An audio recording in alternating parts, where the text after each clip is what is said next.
The first ever only women market of Balochistan has opened its doors in Khuzdar district where both shopkeepers and buyers are only women. The single market of the province is located along Quetta to Karachi RCD highway near Koshk area.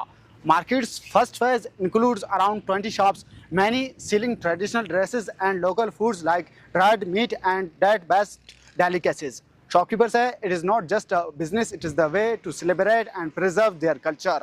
Cultural clothing shops are driving the biggest crowd with prices ranging from hundreds to thousands of dollars. Buyers say the only women setup makes them feel free and comfortable during shopping, while on the other side, they cannot go to shopping to common markets because of tribal society. The peaceful complex behind me includes a fitness club providing women a safe place to exercise for the first time. Organizers say the demand of shops in the market is already high and they are planning to expand the market.